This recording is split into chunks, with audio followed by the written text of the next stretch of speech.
guys, it's WWE Fan 1993. Thank you for checking out my video. Today's video is all about WWE Monday Night Raw, July 27th, 2020. Last night, it was a great show.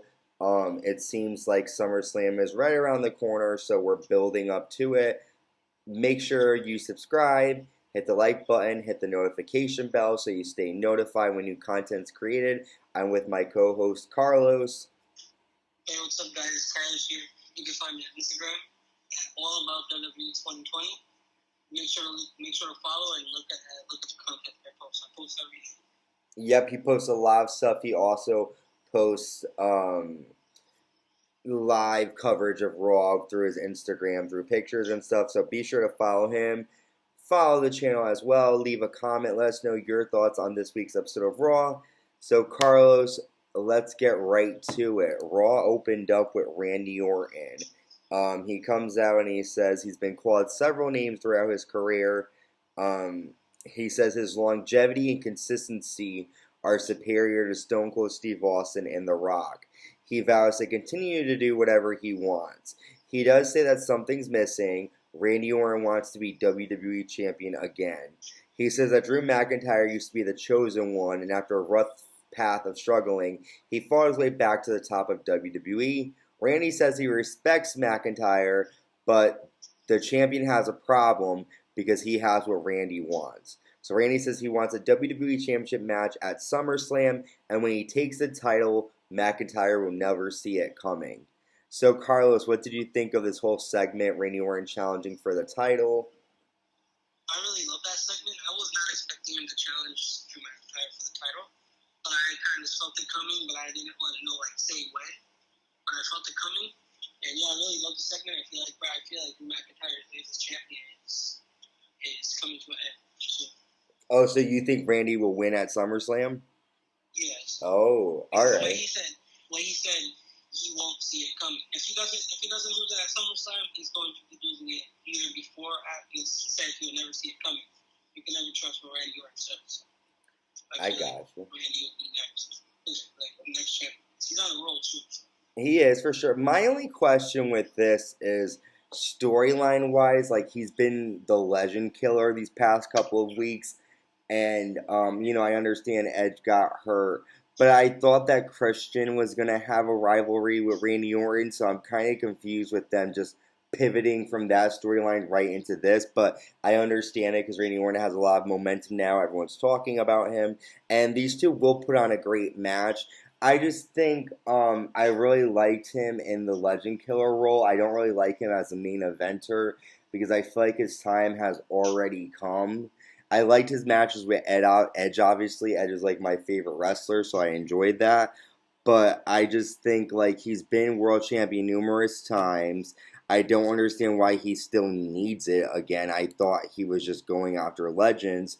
But it's WWE, so sometimes logic gets thrown out the window. But I do understand and do see this as being a great match at SummerSlam. So that we will have to wait and see what happens there. So next... They did fight before too, so I think one time I really had a match. It was really good. Okay, so I'm looking forward to see how they do again. I'll have to maybe check that match out. So right as Randy is about to leave, Nia Jax comes out, and the commentators note how Nia has history of Randy Orton at Royal Rumble 2019. He gave her an RKO. But anyways, Nia comes out and she says she knows exactly how Randy Orton feels because she wants to be the Raw Women's Champion. She says she was screwed out of her chances at the title. She points to Charlotte Flair's absence after Nia attacked her. Shayna Baszler comes out and says nobody cares about what she wants. Nia attacks Baszler and the two women brawl. Officials rush to the ring and try to separate them, and they just throw the officials around. Carlos, what did you think of Nia Jax and Shayna Baszler? Obviously, it seems like this match is going to lead to something else, but what did you think of this segment? It was really good. There was two dominant females, but they were really dominant those two at the same time. But I feel like Nia Jax is going to get the better of Shayna Baszler. Once this rivalry ends, I feel like Nia Jax is going to get the better out of Shayna Baszler. So with this match for me, I wasn't really excited when I first heard that these two were potentially going to have a fight. But when I saw it on TV, I thought they did it really well. Nia looked dominant. Shayna looked dominant. Nobody really lost this battle before their match, which was kind of good because it set up the match really well. And I think that when these two fight, which we saw later on, it's going to be crazy. So I'm excited to see this. I'm not sure who exactly I think will win, but I don't know. We'll see. Shayna has been on a roll lately, so well, not really. I mean, she's lost pretty much every match. But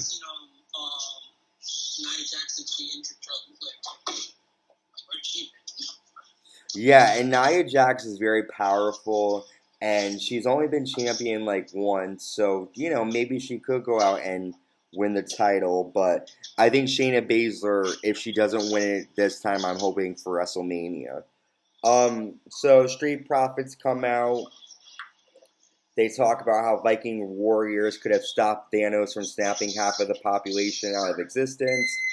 And basically, the Street Profits are ring announcers for this triple threat match. The winning team will go on to SummerSlam to fight the Street Profits. We have the Viking Raiders against Ricochet and Cedric Alexander against a team of Angel Garza and Andrade with Zelina Vega. And this was a great match, in my opinion. I thought all three teams looked great. They all had good chemistry with each other. I wasn't sure what team was going to win. And Garza and Andrade ended up winning after Garza hit a wing clipper on Cedric Alexander. Or was it Alexander or was it somebody else? I don't know who it was that he hit the wing clipper on. But I got to tell you, it was Alexander. Okay, good. I got to say, that finishing move, in my opinion, is one of my favorites. I think it looks sick. I think it's a good, finisher for his character. I am excited to see SummerSlam after the match. The challengers attack the Street Profits and then they run away. This match I'm looking forward to for SummerSlam. Zelina Vega is one of my favorite managers, so I'm excited to see her more. What do you think of this whole match and SummerSlam, this tag match? I really love that match too. It was a really good match. I really love the Street Profits. Like they're like my favorite tag team. Since Usos are around, like Street Profits are really good. Yeah. They're like on a roll as tag team champions. So I feel like the Angel Garza and Andrade match versus them, this could be a really good match too. Yeah. I feel like Street Profits are eventually gonna win. I think that will be a SummerSlam match that we'll be watching next year on the Greatest List Countdown because I have a feeling it's gonna be a great match. Next we have Shayna Baszler taking on Nia Jax. I was very interested to see how this match was going to play out. They started fighting inside the ring, and then they went outside, and they both started fighting on the outside, both getting counted out. Jax and Baszler continue to fight. They attack the security guards. One official gets between them, and Jax shoves him into Baszler. Jax strips off the guy's shirt and kicks him out of the ring, and the two women stare each other down. It looks like Shayna Baszler is going to fight Nia Jax at SummerSlam, and I'm all for it. I'm excited to see what these two are going to do in the ring because they're so different. But Shayna is such a technical powerhouse. Nia is just a dominating powerhouse. I was excited that these two didn't get too much into it tonight because I like to save it for the pay-per-views. But I thought it was a good match to get us excited for when they do fight again. What were your thoughts? It was a really good match. I mean, it was not. I'm sorry, it wasn't a good match at all. It wasn't really a match. It just went by. It just went by quick. But it showed that those two really just want to shot at the title. I feel. Yeah. I feel we need to have a match and then whoever wins gets a chance to the title. The title. Something like they can't just grow and just figure out what the referees count. Yeah, and I. Neither of them will win, so they have to know. So they have to maybe put a stipulation so they can have a good match. I don't know how it'll go down, but I feel like they need to they should have a good match, and then whoever wins gets a shot at the title next. Yeah, like a no count out match or something. I think that I like the fact that they didn't fight too much. Because I like to save it. Like, I don't like it when wrestlers have, we're going to have a 6-man tag or a tag match, and the two of the people are going to fight at the pay-per-view. Like, I rather save it for the bigger show. But yeah, we got a little taste of what could happen. Next, we see Seth Rollins coming out with his disciple Murphy. He talks his victory over Rey Mysterio at the horror show and his triumph over Aleister Black. But Seth says he's not in a great mood because Dominick Mysterio plans to confront him. Seth says people are always standing in his way. Rollins says these people always get hurt throughout his mission. That's not how I want things to be, said Rollins. Seth recaps the last time he saw Dominic and promises that tonight will be different. Rollins says he has a soft spot for the Mysterio family and invites Dominic to the ring so they can talk this out. Dominic comes down and Rollins promises that he won't hurt him. Dominic gets into the ring. Rollins says he's a benevolent man, so he's giving Dominic the opportunity to say what he needs to say. Rollins goes to give Dominic a hug, and Dominic tackles him. He punches Rollins, but Murphy and Seth are able to gang up on him. They violently stomp at Dominic at ringside. They throw him into the barricade twice. They toss him into the broadcast table. Rollins screams, "This isn't my fault. I didn't want it to come to violence." Aleister Black runs down to save Dominic, but Rollins and Murphy attack him too. Murphy hits him with a knee and stomps him. Rollins hits Black with a stomp on the floor. He screams at Murphy that he has to do this. He asks Murphy if he's actually in this, and then Seth slaps Murphy. Murphy drags Black to the steps and drives his eye into the steel steps. While the officials tend to Black, Dominic attacks Murphy and Seth Rollins viciously with a kendo stick. Rollins and Murphy run away. This segment was awesome. It was so good, and I was sitting there going, Dominic, do something! Like, I was getting so mad. I was, like, screaming. I was like, someone come save Dominic. Like, I was, like, very invested in this. And I think for me, I think it's cool because I remember watching the ladder match between Rey Mysterio and Eddie Guerrero for custody of Dominic, and I remember seeing him very young. And so now seeing him in the ring, it's like, wow, he's older. Like, you really feel for him. And when he started beating them with that cane, I was like, yes! Like, I was going hard. It was annoying to see Rollins and Murphy continue to get the upper hand. But at the end, Dominic said, I'm not playing. I think this will lead to Dominic versus Seth Rollins at SummerSlam, which I'm looking forward to. Carlos, what were your thoughts on this match? In the segment. Really good, like you said. It was like a 10 out of 10. It was really good. But that was something I wasn't expecting, you know. Like, I thought they were just going to, like, once they attacked that Aleister Black with the steel steps, I thought they were just going to leave. They said, let's go after Dominic again. And then while they're looking for him, he just comes out of nowhere to kind of like beat the crap out of him, and he kept going until they ran away. Yeah. And I love that, and I remember that. I wasn't watching wrestling when that match happened between Mysterio and Eddie Guerrero, but I looked it up. Yeah. And that match was really good. Yeah. So the crowd just standing there. Yeah. And that whole rivalry between those two, it was great. And I have a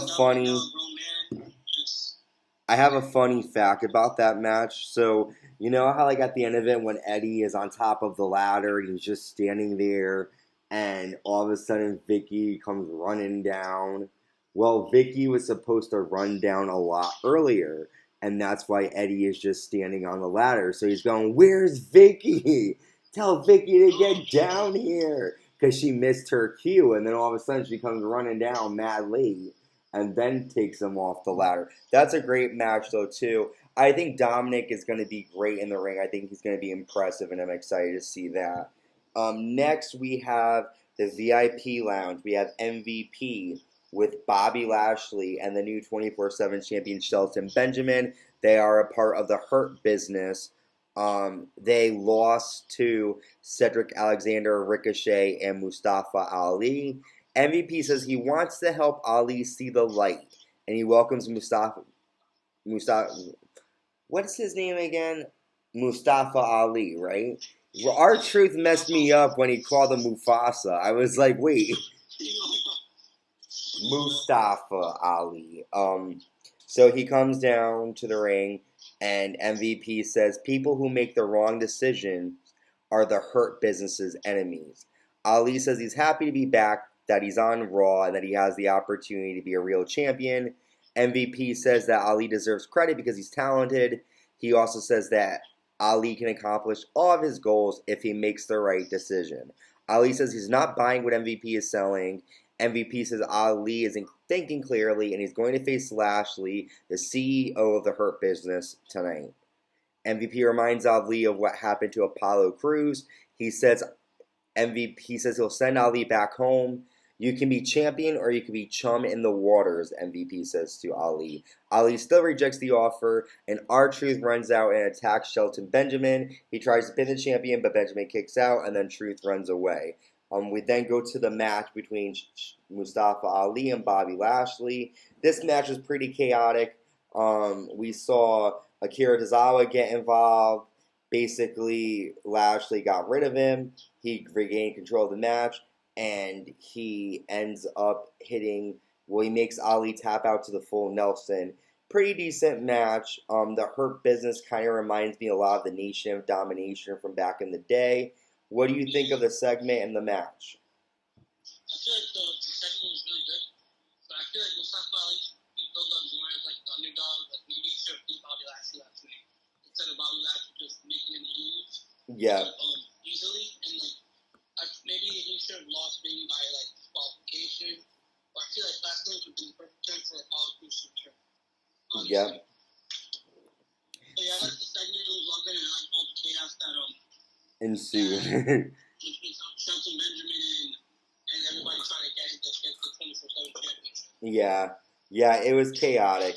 So now comes a match that I'm excited to talk about, but also not at the same time. So we saw the Raw Women's Championship, the Raw Women's Champion Asuka with Kairi Sane defending against one half of the WWE Women's Tag Champion, Sasha Banks, with the SmackDown Women's Champion Bayley. Before the match happened, Sasha called Stephanie McMahon a bully because she's forcing her to defend the Raw Women's Championship. Banks says McMahon is jealous of the golden role models. Bayley says her and Banks are the show and they make it look easy. She says they do what needs to be done, and she did the right thing at Extreme Rules. Banks says she and Bayley have backed up their talk. They've done exactly what they said they would do. And then all of a sudden, Asuka and Kairi Sane come down, and Kairi Sane chases Bayley to the back. This was an amazing, amazing match. Better than the Extreme Rules match, in my opinion. However, there was another screwball finish.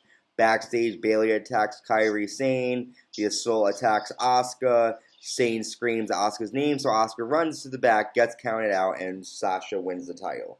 So, here's my thought on this whole segment. What I don't get about the whole backstage thing is, why in the world would a cameraman get on a camera, record what he's seeing, allow it to be on the monitors, and then have Asuka run out of the ring? I understand that it's a storyline, and I get that, but there's a more realistic way for you to get Sasha to win than that. I think it makes Asuka look like an uneligible competitor. Like, no offense, like maybe I'm just a bad person, but if I'm in a title match, I don't care what's happening to anybody else. I need to win the title. So the fact that Asuka... But it was showing that too. It was like Asuka was like she kept on beating Sasha Banks up while she was like watching what happening. She was like, and then that's when she changed her name. She just ran to the back. And Sasha was not even moving. That's the funny part. Yeah. I think that, like, it was a good match. I just feel like if they had something more realistic, like, for example, like, if, even if Sasha were to cheat to win, like, if she had the brass knuckles, at least you can say, okay, definite. Like, now it's going to be, oh, Asuka ran away, so she didn't really beat you. So it's like, they're great matches, but just have a definitive, like, victory, you know? Because now it's like, could Sasha Banks really beat Asuka? Probably not, because she ran away, and that's what the fans are going to think, and it's going to lead to another match between the two of them. But I just think that I really want to see Sasha and Bayley, and I think with Sasha as champion, she won't take on Bayley, and that kind of just ruins it for me. Because now I wonder, who will Sasha fight? Is she really going to fight Asuka again at SummerSlam? So that's just my thought. I'm okay with her being champion because I think Sasha Banks is amazing. But I just wish once again the ending was more realistic. You know, it's like who really would allow a cameraman to put that on the big screen while there's a match going on? I understand, like obviously the storylines, duh. But like, you know, it's just have a reason for that. Maybe Stephanie McMahon wanted to screw Asuka. You know, have a backstory to why that was allowed. Why show that on the camera? But at least now, you know, that they announced her as champion. So now there's like nobody saying, "Oh, she's now the champion." Yeah, it was a way to get her to win the title, have there be some drama behind it, and keep her a heel. I just would love to see Bayley and Sasha. And if they're able to keep this going until WrestleMania and they have a match at WrestleMania, I'll be fine with it. But if they don't do any match with them, I'm going to be like, this is so stupid. But I do love Sasha. I'm glad she's the champion. I'm glad that there was some drama behind it. So it kept the story going. So it was a good match. And I know you're happy because you love Sasha Banks. Yeah, no, I'm finally in peace. She had the championship before, but now they announced it, so now there's nobody saying, "Oh, she did." She won by countdown. That's basically Yep, and you know, yep, and that was a part of the rules. You know, countouts mattered. I just also think too, it's like I hate. Go ahead.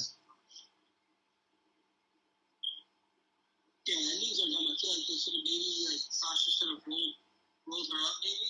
Yeah, anything. Instead of her running away, like roll her up while she's like looking at the screen, just like roll her up so that at least be an actual one. Because I don't like what they're making Asuka become. Like when she was in NXT, she was the undefeated champion, undefeated for over a bunch of days, and then she comes to WWE just like every other NXT talent and just plummets. And I feel like Asuka needs to have a time where she's a dominant champion. Every time she's champion, she drops the belt in a matter of months. She dropped the belt to Charlotte Flair at WrestleMania when she won it in December. She drops the belt to Sasha after winning it in June, and now it's July, or maybe it was May. With Sasha Banks too, she would always like she won championship for like 2 months that she would do. Yeah, it wasn't really, yeah. Had a long run. And I don't understand why. And I do love Charlotte Flair, but that's kind of when I get a little upset with the writers because they could have had Sasha Banks and Bayley 2 years ago, a year ago, and it would have been great. But every match is Charlotte Flair against this person, Charlotte, and it's just like I'm glad other people are stepping up and taking it. So. And I did notice something. She moved like while the match was like ending, kind of. Yeah. Sasha was like she was yelling at Asuka, "I have to have this. Like I have to win this." Yep. Yep, I like that. She doesn't want to fight Bayley. She wants. She needs this. If she doesn't, she's gonna have to fight Bayley. Yeah. And she doesn't really want to, I guess. Yeah, and also, if she doesn't win, then that means that her best friend's better than her, and Sasha doesn't want anyone to be better than her. So that's a great part of the storyline aspect of it. Next we have Murphy, taking on Humberto Carrillo. I like. Really out of nowhere. Yeah, Yeah, I didn't understand. I felt like Murphy did his due earlier on. I think that it makes the whole storyline earlier kind of look a little fuzzled out because if you're getting attacked that badly by Ken 06, where are you going to have a match later on? Or even win. So Murphy wins the match with the knee with Murphy's Law. Quick match. It was basic. I like Humberto.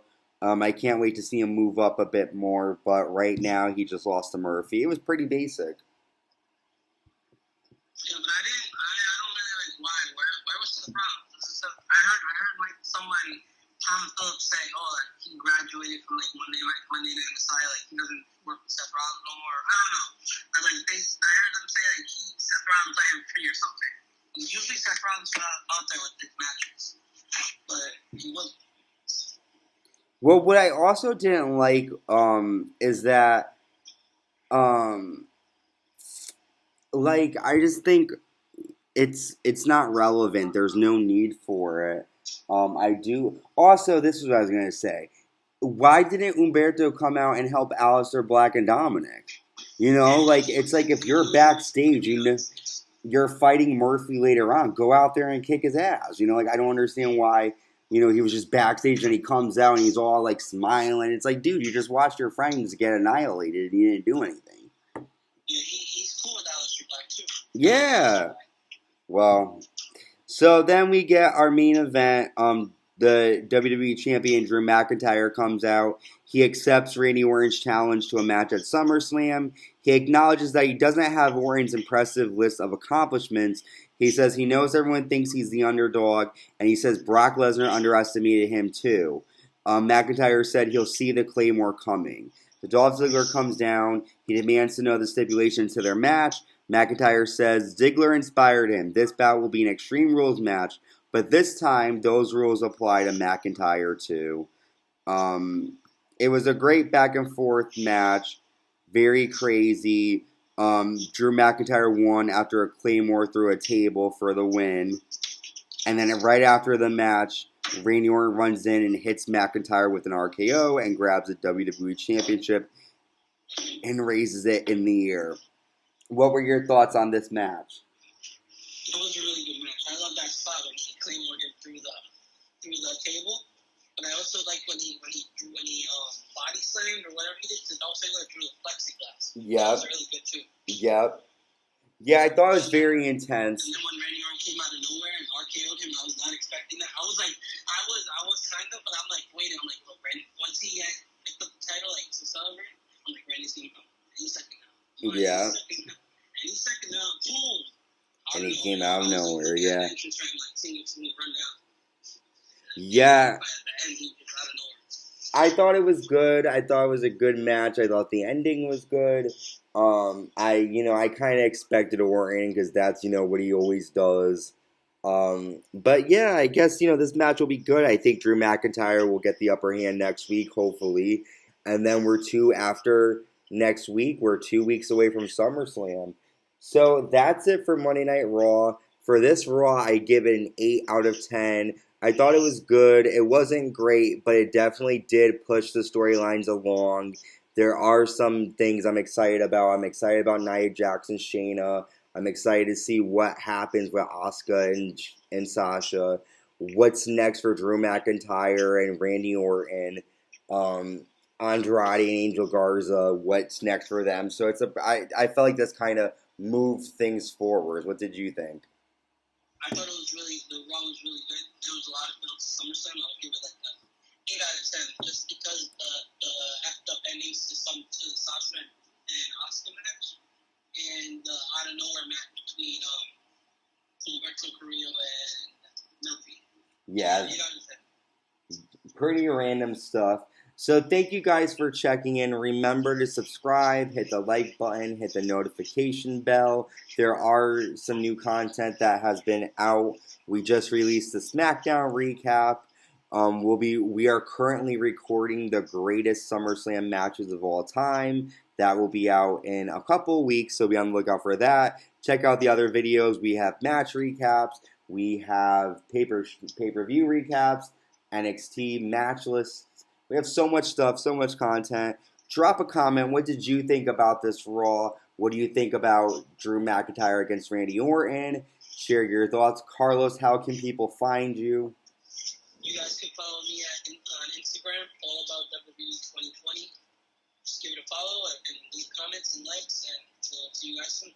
Yep, and I'll put this in the comments, but you can follow. I don't have a Instagram for this account yet. However, I will be dropping one soon. But for the time being, you can follow me at Antney with a K, Antney. So that's ANTKNEE, 1993, and that's at Instagram.